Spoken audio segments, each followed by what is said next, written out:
Guys, নতুন ভিডিওতে স্বাগতম।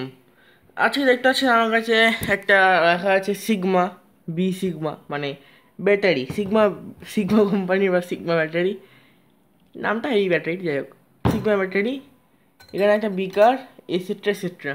গাইস, আজকে আমাদের প্রজেক্ট হচ্ছে ইলেকট্রোলাইসিস অফ ওয়াটার বা জলের তড়িৎ বিশ্লেষণ। চলো গাইস, ভিডিও শুরু করা যাক। আগে জানা যাক জলের তড়িৎ বিশ্লেষণ কি।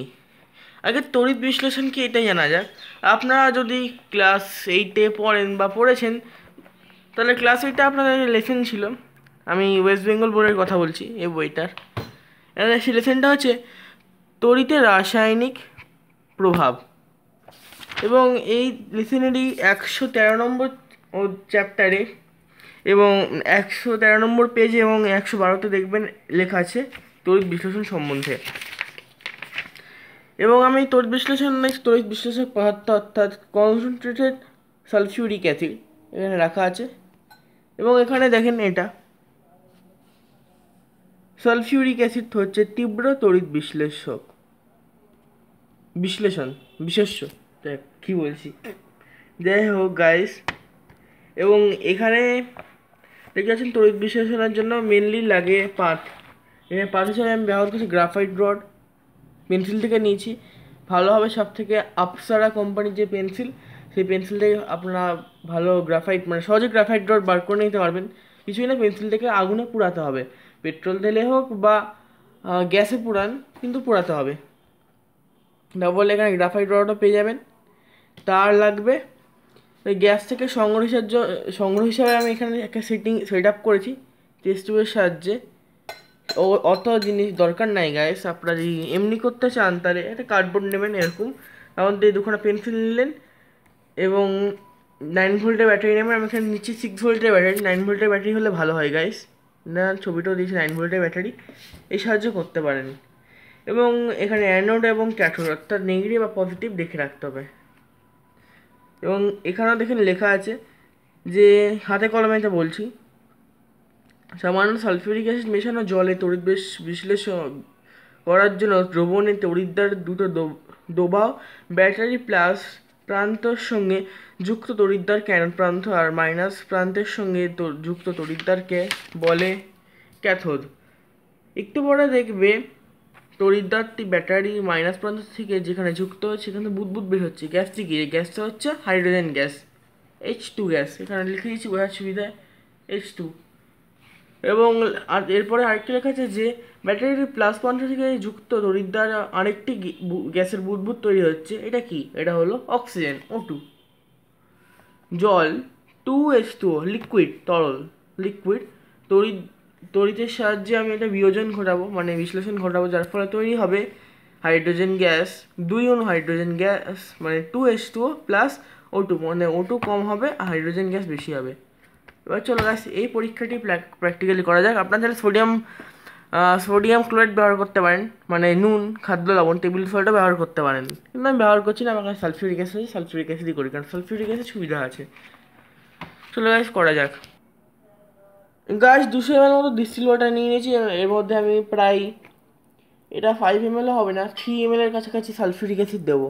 এটা অনেক, 1 ml 2 ml হলে চলে। ও দেখছেন গাইস, ফুটছে জলটা কেমন। এবং সালফিউরিক অ্যাসিড ঘনত্ব জলের চেয়ে বেশি বোঝা থিতিয়ে পড়বে এবং পাত্রটা গরম হয়ে গেছে। এই জন্যই গাইস অ্যাসিডের মধ্যে জল মিশাতে নেই, অ্যাসিডের মধ্যে জল মিশালে এটাই হয়।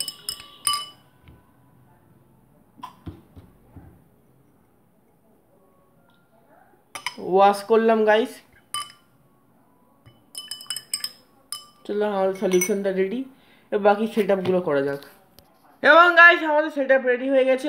এটা হচ্ছে ব্যাটারি, এর দুখানা টেস্ট টিউব, এটা হচ্ছে বিকার, এবং এটা নেগেটিভ মানে সরি এটা পজিটিভ, অক্সিজেন গ্যাস জমা হবে।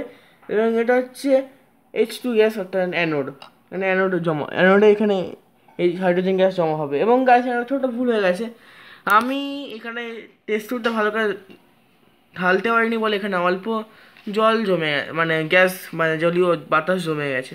বাতাস মানে সরি গ্যাস জমা হয়েছে, অক্সিজেন, নাইট্রোজেন এক্সেট্রা ওকে গ্যাস, আমাদের কোনো এইটা প্রবলেম হবে না। এবং আমি এখানে গ্যাসটা জমা করছি জলের নিম্ন অপসারণের মাধ্যমে, অর্থাৎ গ্যাসটা যেই উঠবে উপরের দিকে জলটা সরে যাবে, অর্থাৎ জলটা নিচের দিকে নেমে যাবে, যার ফলে হাইড্রোজেন গ্যাসটা জমা হবে। এবং গাইস আমার ব্যাটারিটা 9 ভোল্টের নয়, 6 ভোল্টের, তাই গ্যাস অনেকটা টাইম লাগবে, প্রায় 8-1 ঘন্টা মতো, কিন্তু এটা 100% ওয়ার্ক করবে। চলো গাইস করা যাক। কিছুই না, বাট আমি এই প্রান্তটা জয়েন করে দেবো, দেখবেন গ্যাস বেরাবে। আমি যুক্ত করে দিয়েছি, আপনারা যদি ভালো করে দেখেন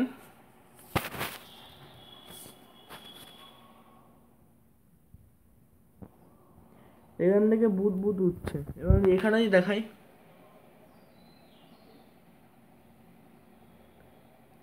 গ্যাস দেখতে পাচ্ছেন, এটা হচ্ছে হাইড্রোজেন গ্যাস। এখানে হাইড্রোজেন গ্যাসটা বেশি জমা হচ্ছে, একটা অক্সিজেন গ্যাস কম জমা হচ্ছে। ওকে, পুরোপুরি যখন জমা হয়ে যাবে অনেকটা, তখন আমি এটা টেস্টিংও দেখাবো। ওকে গাইস, জমা হোক। এবং গাইস আরেকটা বিষয় বলে রাখি, যারা এই বিক্রিয়াটি করতে ওই আগ্রহী তাদের কম খরচায় বলে দিই। সেটা হচ্ছে, আপনারা একটা গ্লাস নেবেন, দুখানা পেন্সিল নেবেন, পেন্সিলের দুখানা প্রান্তকে শার্পনারের সাহায্যে ধারালো করে নেবেন, মানে ছিলবেন, যাতে এই গ্রাফাইটটা বেরিয়ে আসে। এবার আপনাকে বলছি না এই 300 টাকার এই ব্যাটারিটাই নেবেন। আপনারা চাইলেন বাজারে যেগুলো পাওয়া যায় 30 টাকা 60 টাকার যেগুলো 9 ভোল্টের ব্যাটারি, ওগুলো নিতে পারেন। না হলে যে মোবাইলের যে চার্জারের যেটা ইউএসবি ইউনিভার্সাল বলে কিছু কমেন্টে জানাবেন, যাই হোক ইউএসবি পুরো নামটা জানাবেন, সেই ইউএসবি কেবিলটা বা কর্ড সেটা কেটে সেখান থেকে মাইনাস এবং প্লাস, অর্থাৎ নেগেটিভ পজিটিভ বা অ্যানোড এবং ক্যাথোড তার বার করে সেই সাহায্যে তড়িৎ বিশ্লেষণ করতে পারেন। এবং তড়িৎ বিশ্লেষক পদার্থ হিসেবে নিতেই হবে সালফিউরিক অ্যাসিড, কোনো মানে নাই। মিউরিটিক অ্যাসিড অথবা HCl ব্যবহার করতে পারেন। আর সব থেকে সোজা আগেই বললাম, টেবিল সল্ট, সোডিয়াম ক্লোরাইড। বেশি দেবেন না সোডিয়াম ক্লোরাইড, অল্প সোডিয়াম ক্লোরাইড দিলেই কাজ হয়ে যাবে। হয়ে গেছে, সেটা হোক। অনেকটাই জমেছে দেখতে পাচ্ছেন, হাইড্রোজেন গ্যাস বেশি বেড়ায় বলে অনেকটা হাইড্রোজেন জমেছে, এখানে অক্সিজেন কম জমেছে, কারণ অক্সিজেন কম বেড়ায়। ওকে, পুরোপুরি জমুক দেখাবো। গাইস 1 ঘন্টা আবার ফিরে এলাম, দেখতে পাচ্ছেন জলের নিম্ন অপসারণ হয়ে গেছে। এতটা হাইড্রোজেনের পরিমাণ বেশি, অক্সিজেনের পরিমাণটা কম, এটাই তফাৎ। এবং মাঝখানে ব্যাটারির চার্জ শেষ হয়ে গেছিলো, আমি ওই ঘরে কাজ করছিলাম, ব্যাটারির চার্জ শেষ হয়ে গেছে আমার অজান্তেই। এসে দেখছি ব্যাটারির চার্জ শেষ, শরীর বিশ্লেষণ হচ্ছে না, তো আমি আবার চার্জিংয়ের সিস্টেম করে দিলাম। বললাম চার্জারের সাহায্য গাইস হবে, ওই মোবাইল চার্জার শুধুমাত্র এই অংশটা, এটা বলছিলাম ইউএসবি কেবিল, এই ইউএসবি কেবিল থেকে কালো তার এবং লাল তার বার করে করতে পারেন, এবং চার্জারটা যা আছে চাই থাকবে। এবং 100% এটা কাজ করছে। চলো গাইস, এবার হাইড্রোজেন গ্যাস এবং অক্সিজেন গ্যাস আপনাদেরকে টেস্টিং করে দেখাবো। আপনারা জানেন খুবই বেসিক টেস্টিং, হাইড্রোজেন গ্যাস দাহ্য নয়, কিন্তু নিয়ে জ্বলে যায়, এবং অক্সিজেন গ্যাস জ্বলতে সাহায্য করে। চলো টেস্টিং করা যাক। গাইস টেস্ট টিউবটি দেখেন, সাউন্ড শুনেন গাইস, পপ সাউন্ড। পপ মানে ওই পপ বলছি না, একটা পুক করে একটা শব্দ হলো। ওকে, হাইড্রোজেন টেস্টিং হয়ে গেল।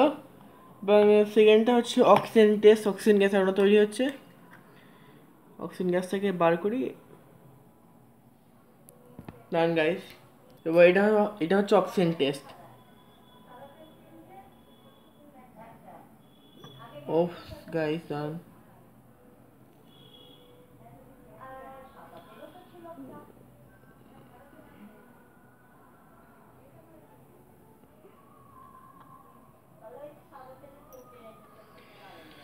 গাইস অক্সিজেন গ্যাসের পরিমাণ খুবই কম, নিতান্তই কম, এবং অক্সিজেন টেস্টটা হলো না সাকসেসফুলি গাইস।